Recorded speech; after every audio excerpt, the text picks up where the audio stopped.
Assalamualaikum warahmatullahi wabarakatuh. Alhamdulillahirrabbilalamin. Asyhadu an la ilaha illallah wa asyhadu anna Muhammadar Rasulullah sallallahu alaihi wasallam.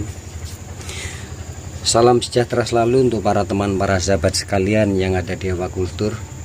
Semoga Allah selalu senantiasa melimpahkan mahabbahnya, melimpahkan rahmat taufiknya, melimpahkan kemudahan-kemudahan dan layar tasibnya untuk para teman, para sahabat sekalian yang selalu senantiasa mengkaji tentang pengetahuan, tentang pengalaman-pengalaman hidup, tentang banyak hal, tentang psikologis yang saya sampaikan.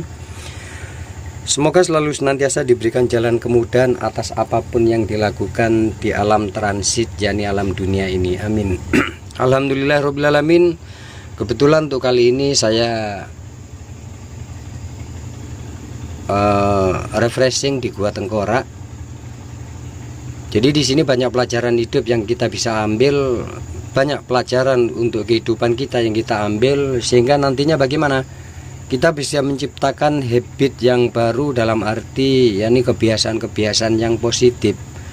Lalu kita bisa merubah tentang blueprint cetak biru yang ada di dalam sistem sifat, watak, tabiat yang tidak baik bagi diri kita. Insya Allah mungkin dengan pelajaran tentang tengkorak yang terhambur di sini bisa sedikit menjadikan diri kita menjadi orang-orang yang selalu senantiasa di dalam titik kesadaran murni, selalu sadar dengan apapun yang kita lakukan, selalu senantiasa memiliki jiwa-jiwa spiritual yang betul-betul bagaimana, yang betul-betul selalu senantiasa melihat dan selalu senantiasa bersandar kepada Allah. Amin.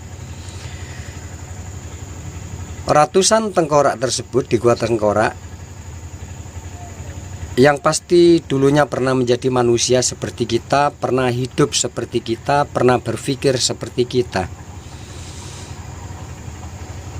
Lalu pada akhirnya dengan batasan usia, dengan proses evolusi waktu yang para beliau lewati, mereka sekarang beliau yakni hanya menjadi tumpukan tengkorak-tengkorak di sini. Di sela-sela perjalanan ini saya akan sedikit berbagi tentang pengetahuan, yakni mencari kebenaran sendiri atau mengaku paling benar sendiri. Bagaimana sih efek daripada mengaku paling benar sendiri? Jadi bukan hal yang tabu lagi untuk saat ini, bukan sesuatu yang rahasia lagi untuk saat ini, bukan sesuatu yang ditutupin lagi saat-saat ini. Kita sama-sama tahu bagaimana di YouTube orang membongkar tentang rahasia agama ini, membongkar dari rahasia, banyak rahasia tentang kelemahan-kelemahan dari suatu agama apapun. Orang-orang dengan enaknya mulutnya berbicara untuk atau apa? Untuk menyalahkan, mengkafir-kafirkan, mengsesat-sesatkan, mengklaim dirinya paling benar sendiri, baik dari sisi pengetahuan teologi ataupun filsafat teologi.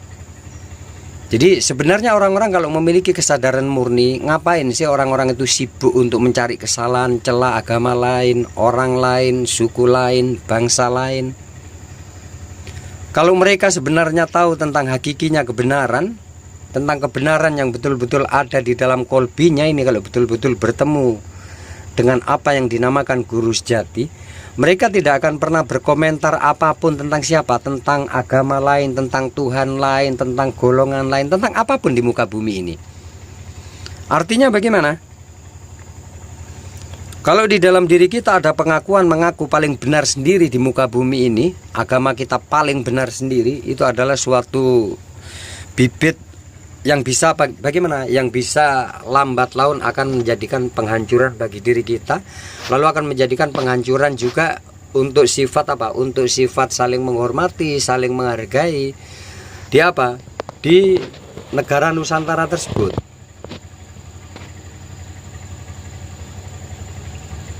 Jadi terkadang saya Ewa tidak habis pikir tentang orang-orang yang selalu mengklaim paling benar sendiri. Ada yang berbicara Tuhannya paling benar sendiri, ada orang yang berbicara agamanya paling benar sendiri, ada orang yang berbicara golongannya paling benar sendiri. Nah, apakah mereka tidak pernah berpikir, sudah tahukah mereka dengan wujud sejatinya Tuhan? Ataukah para mereka semua yang mengklaim mengaku paling benar sendiri, apakah sudah tahu, benar-benar tahukah mereka itu dengan Tuhan? Ataukah Tuhan mereka atau masih dalam Tuhan prasangka, Tuhan yang masih dibayang-bayangkan oleh pikiran kita, Tuhan yang masih direkayasa oleh pikiran kita?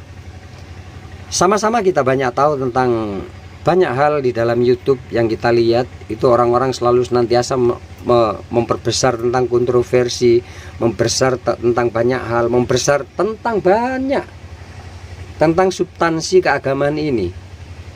Jadi bagi para teman-teman, kalau kita memahami Allah, Allah yang difahami paling enak, menurut prasangka kita itu paling enak memahami Allah. Bagaimana prasangka tentang keimanan kita, bagaimana prasangka kita yang berdasarkan dengan dalil dan kitab, itu yang kita yakini, itu sudah cukup. Akan tetapi kalau permasalahan tentang Allah sendiri, permasalahan tentang Tuhan, ini kalau sampai dibahas-bahas, sampai mengaku paling benar sendiri, mengklaim dirinya salah benar, apakah benar mereka itu betul-betul tahu tentang esensi Tuhan? Apakah benar mereka betul-betul tahu tentang elemennya Tuhan? Benarkah mereka itu yang mengklaim paling benar sendiri, lalu dia itu meremehkan orang lain, merendahkan orang lain? Benarkah para mereka itu betul-betul tahu tentang zatnya Tuhan? Atau mereka cuma mengelabui dirinya sendiri, menutupi kekeroposan, kebodohan diri sendiri, untuk supaya bagaimana? Mendapatkan pengakuan umat, mendapatkan pengakuan secara umum.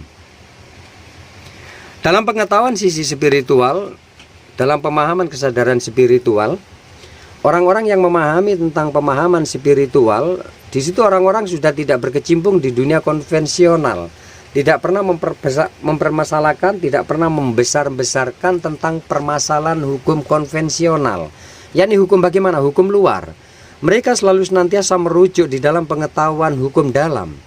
Mereka selalu senantiasa mencocokkan apa yang ada di dalam dirinya, mencocokkan dengan akidah, dengan kitab, dengan Al-Quran, dengan dalil, dengan hadis, ataupun dengan Alkitab yang para nabi lebih dulu mengetahui tentang kebenaran itu sendiri. Jadi sebuah pelajaran yang sangat indah bagi diri kita. Kebenaran adalah sesuatu yang relatif. Kenapa saya katakan relatif? Kebenaran itu, orang yang mengaku paling benar sendiri atau mengaku paling benar sendiri, jadi yang pasti di situ kita berbicara tentang kualitas dan kuantitas, tentang tingkatan pengetahuan. Nah, sementara waktu tentang pengetahuan Islam sendiri, pengetahuan setiap teologi, pengetahuan setiap agama, pengetahuan setiap ideologi, di situ betul-betul tidak ada batasannya. Makanya ada nama-nama secara ilmiah, apa yang dinamakan tentang infinity stone, apa yang dinamakan singularity, yang tidak tersentuh, yang tidak terdeteksi. Nah, ini adalah hal-hal yang belum terdeteksi atau belum terlampaui oleh pikiran sadar kita. Dan tidak akan pernah pikiran sadar kita untuk melampaui, untuk menembus batas itu. Kecuali bagaimana? Kecuali pikiran imateri atau jiwa manusia yang mampu menembus ke arah sana. Jadi intinya, permasalahan polemik yang paling sangat mendasar, bahkan sampai terjadi peperangan, sampai terjadi permusuhan, sampai terjadi perkelahian, ataupun terjadi banyak hal yang notabene merujuk di dalam agama, itu tak lain bagaimana? Tak lain orang mengaku paling benar sendiri.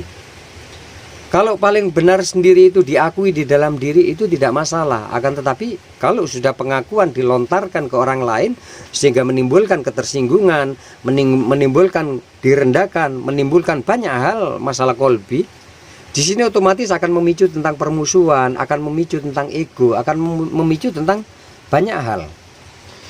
Makanya bagi para teman-teman Dewa Kultur, semoga setiap kali saya menyampaikan tentang audio-audio, semoga menjadikan acuan bagi para teman-teman untuk selalu senantiasa tawaduk, tunduk di hadapan Allah, di hadapan semesta, di hadapan diri kita. Kita menjadi orang-orang yang selalu senantiasa menunduk di dalam apa? Di dalam Islam kita, di dalam pengetahuan kita. Banyak pemahaman yang saya sampaikan tentang filsafat teologi, filsafat kehidupan, tentang psikologis, bagaimana cara kita menyikapi tentang pikiran kita, bagaimana cara kita itu membuang tentang blueprint, yakni cetak biru di dalam diri kita yang tidak baik. Banyak sekali saya sampaikan. Islam adalah agama yang sangat intelek di situ. Islam menciptakan pribadi-pribadi dirinya yang jenius, yang bisa fleksibel menerima apapun menurut pengetahuan, menurut pemahaman yang difahami. Islam adalah agama yang bisa menerima siapapun seharusnya. Akan tetapi kalau Islam sudah memulai permusuhan, memulai pengakuan benar sendiri, di situ bagaimana? Di situ akan memunculkan kerancuan-kerancuan di dalam hidup. Jadi untuk para teman-teman, saya tidak akan pernah bosan walaupun sedikit sebentar berbagi tentang pengetahuan, tentang ilmu. Semoga sangat bermanfaat. Insya Allah nantinya akan saya bukakan banyak hal tentang rahasia.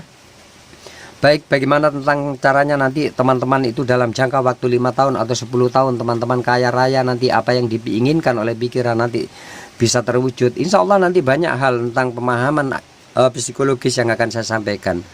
Semoga para teman, para sahabat menjadi orang-orang yang tawadhu di hadapan Allah, di hadapan Islam, di hadapan dirinya dan di hadapan siapapun.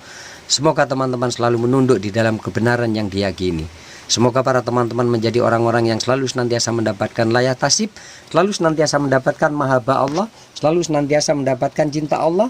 Semoga para teman, para sahabat sekalian selalu senantiasa menjadi orang-orang yang selalu senantiasa bersandar kepada Allah dan selalu senantiasa dilimpahkan keselamatan, dilimpahkan kesehatan, dimudahkan rezekinya.